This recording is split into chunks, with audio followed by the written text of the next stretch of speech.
here we want to get from the 8 ball to the 9 ball, and we just have a tiny bit of an angle. The problem is we don't want to shoot the 9 ball frozen from the rail, so we really have to power the cue ball to bring it off the rail. And what happens if you're doing this? I mishit the shot completely because I have to power it, and every time I'm powering the ball, I lose a lot of accuracy. I actually make the pocket smaller because there is something called pocket speed. If I'm hitting really soft, the ball actually has a higher chance to drop. So let's play the same shot, just with a bit more angle, and just compare this shot with the shot I played before. You can see that's so much easier with a bit more angle. We don't have to power the ball. And we also have a nice shot on the 9 ball, but there is another huge advantage of using more angle. Again, we have to get from the 8 ball to the 9 ball, and we don't have a lot of angle. So let's play this shot in and see what happens with the cue ball.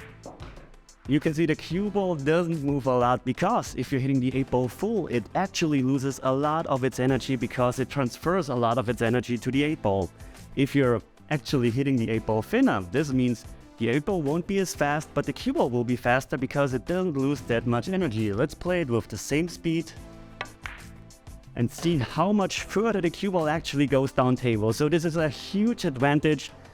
When you're playing position, you actually can roll the ball in and can predict the cue ball's path a lot better. So now I can actually decide to, for example, add some left spin, hit this rail, and that way everything is a lot more controllable, and I'm actually going into the line of the 9 ball. If you want to see the difference in practice, this is actually the perfect exercise. All you need to do is make the 8 ball and bring the cue ball through each gap. We're just going to do this for one gap. Let's choose this gap, and first we're not using a lot of angles. So remember, I have to control with high and low.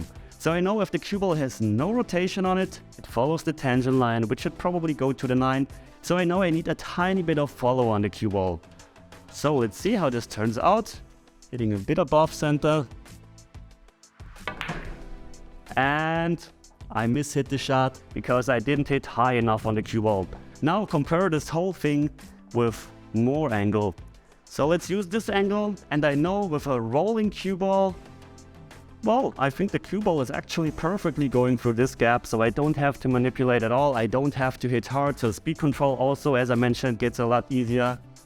So just a center ball here.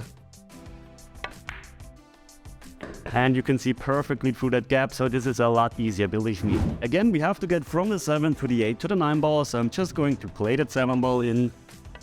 I didn't think too much about the cue ball. And now it happened, we are perfectly straight on the 8 ball. And the problem is, if you're perfectly straight on a ball, all we can do is just go forward with the cue ball or backwards on that line. With an angle, I can pretty much bring the cue ball to any place on the table, but here I'm really limited to just hitting high and low on the cue ball.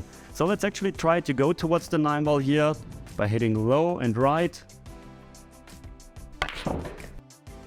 I mean, it worked, but this is really uncontrollable, and this can actually be a lot easier. So instead, we're actually taking our time and we're stepping behind the 8 ball, and now we see we don't want to be anywhere close to here because we either have too little angle, or in the worst case, we're straight. So we have two other options instead. The first option is to just hit a bit harder and use the angle where we're going, in the best case, 2 rails nicely towards the 9 ball. The only danger here is if you're just overhitting the ball, you have a really difficult shot on the 8 ball, but the advantage is, as I mentioned, you can go nicely 2 rails into the line of the 9 ball, so this is a lot easier. The other option that you have is, which is a bit safer, I mean, shot making on the 8 ball is a lot easier if you keep the cue ball down here. You don't risk getting straight if you're trying to cross the straight line, but keep it below. This would look like this. This is probably the safer option, especially for beginners. And now, I mean, you can go into the line, but you could either stun it down table or play it with high and some left spin. And you see, this is speed sensitive, you can end up frozen to the rail. But I mean, this is also a makeable 9 ball. And now let's actually practice this together by playing one of my drills that I'm offering on Patreon. Our goal is to make the balls in order and the 6 and 7 rotate around the table. All variations and rules are available on Patreon. Okay, this wasn't good because now I have to play it right-handed. And because of that, we already ended up with a bit too little angle on the 8 ball. So we actually made exactly the mistake we've tried to avoid before. But with low and a whole lot of right spin, we can actually get back in line again. Didn't want to do too much. The problem, however, is the shots that we were playing are lower percentage than those natural road ones, so if we have to play 5, 6, 7, 8 of those more difficult shots, we actually have a higher risk of missing one of those. Alright, let's try to get a bit more angle on the 8-ball this time to show you the proper way to play it.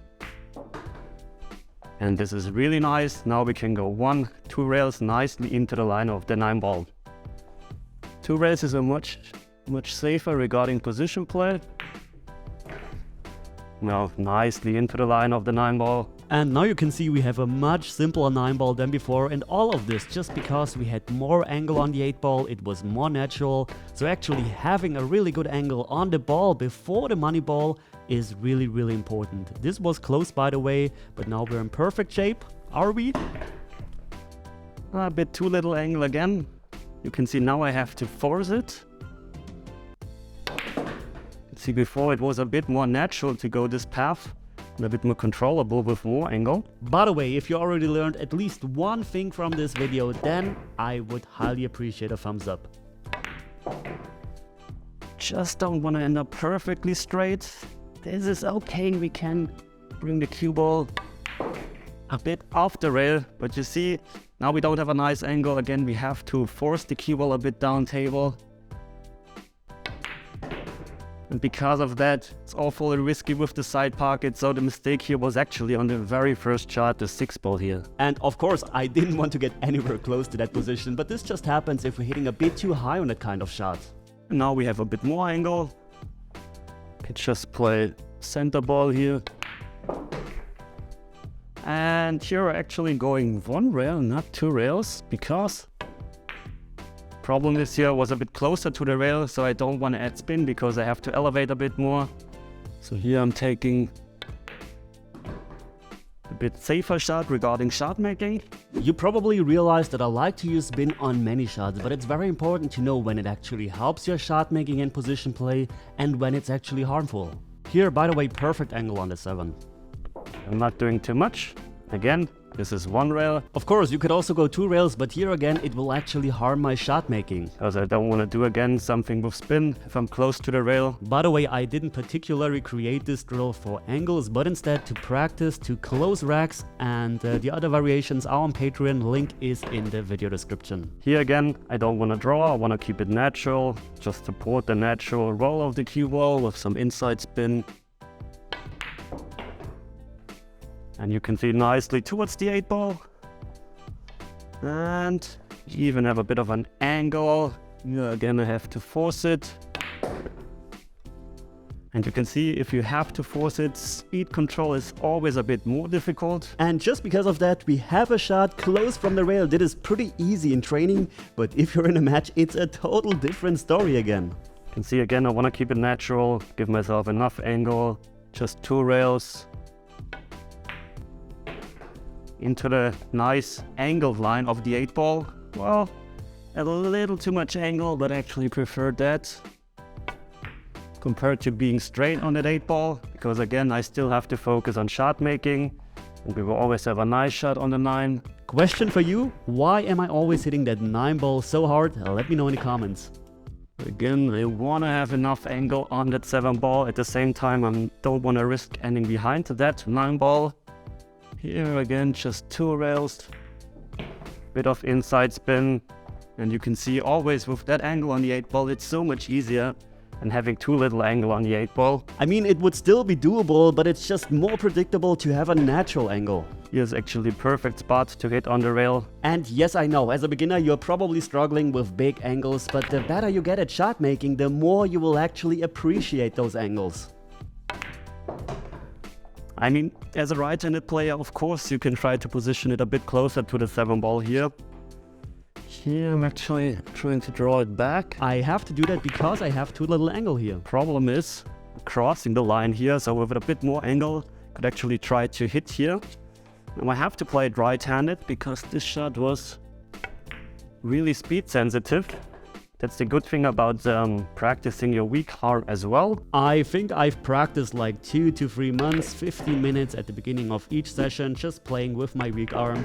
And I guarantee this will really boost your shot making with your weak arm. And here, if we can accomplish to draw the cue ball in front of the side pocket, we will have more room for cueing. You can see I didn't overdo it because I want to leave myself an angle that I don't have to do anything again with the cue ball. Just have to make it a bit too short. And this is one of the main reasons why I'm always trying to go into the line if it doesn't harm my shot making. But here it would have. Here you definitely have to make sure to not underhit the shot, because as you can see, this is awfully difficult. So make sure to also hit that second rail here with the cue ball, because that way we probably won't underhit the shot. Straight isn't ideal, but again, notice I'm not drawing the cue ball back, because if I have no angle from the rail, it's really difficult. This is already not enough, but still, just the high ball will bring me down table for the 9 ball. We're crossing the line, but this was perfect. And if you enjoyed this video, then you should definitely watch this lesson as well, and just leave a comment down below if you have any questions. Thanks for watching, guys, and as always, see you at the next lesson. Take care.